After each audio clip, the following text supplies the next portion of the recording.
Oh, bonjour à tous, c'est Smoko et bienvenue pour cette nouvelle vidéo Japanimation News Express. Bon, en ce moment, il n'y a pas grand-chose à se mettre sous la dent, mais aujourd'hui, je vous apporte quelques petites news fraîches, dont un animé fantasy prévu pour 2027 qui pourrait être intéressant. Allez, c'est parti. Et on commence tout doucement avec un animé prévu pour juillet 2026. Il s'agit de The Forsaken Sentence Ender Foodie Road Trip in Another World. Donc, comme vous l'avez compris, encore un isekai avec une meuf transportée dans un autre monde avec son van et quelques outils de survie. Et elle fera des rencontres sur le chemin. On nous révèle donc la date pour ce juillet ainsi qu'un nouveau teaser.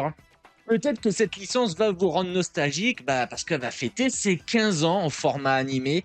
15 ans, donc 2011 pour sa première saison. Il n'y en a eu qu'une seule, malheureusement ou heureusement, certains diront. Même moi, quand j'avais commencé la Japanimation, ça devait être à ce moment-là, vers 2011-2012, quand j'ai commencé à en bouffer plein des animés, quand j'ai commencé aussi à suivre les animés de saison. Et il devait être dans les premiers de la liste. Je parle bien sûr de Aria The Scarlet Amo ou Idan no Aria, qui va avoir un nouveau court-métrage pour ses 15 ans, avec aussi un nouveau visuel révélé pour l'occasion, et peut-être apporteur de nouvelles annonces, peut-être une suite, on verra bien.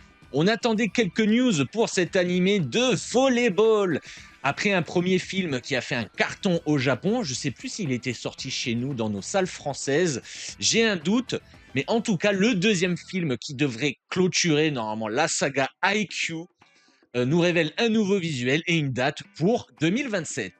Un petit peu plus une news business cette fois-ci, parce qu'on apprend que le producteur d'animé Toho Animation compte produire plus de 30 animés par an sous son aile, donc en passant de une production de masse d'ici 2032, donc ça laisse un certain temps, mais c'est rapide, hein, c'est dans 6 ans. Parce que c'est un pilier de leur économie et on verra bien s'ils arrivent à atteindre cet objectif, surtout que la pénurie d'animateurs, elle, est vraiment réelle. Donc à voir ce qui va se passer. Et pour info, Toho Animation produit des hits, évidemment, comme My Hero Academia ou bien Mushoku Tensei, qui sont sous leur label, ou du moins ils font partie du production comité, du comité de production en français. Donc ouais, une certaine ambition de leur part, on verra bien s'ils y arrivent, hein, s'ils arrivent à trouver le personnel pour. Et quelque chose me dit que l'IA va avoir un rôle à jouer là-dedans. Et on termine déjà cette petite vidéo news express avec un animé que j'attends impatiemment, mais qui est malheureusement prévu pour 2027 sans plus de précision.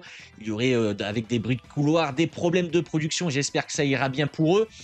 Il s'agit de Witch and Mercenary, prévu donc pour 2027, produit par le studio 8-Bit avec Shinpei Ezaki en réalisateur. Et c'est un bonhomme qui a beaucoup de talent parce qu'il avait fait la réalisation de Vivi.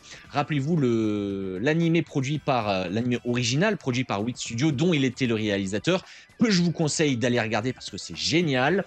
Science-fiction évidemment. On apprend aussi que donc la sorcière sera jouée par Ayami Saori, que je pense qu'il n'y a plus besoin de la présenter. C'est une vétérane. Je ne connais pas le féminin de vétérante. Des seiyuu japonaises avec Taito Ban pour le mercenaire. Si je vous dis Jinwoo de Solo Leveling, vous allez savoir qui c'est.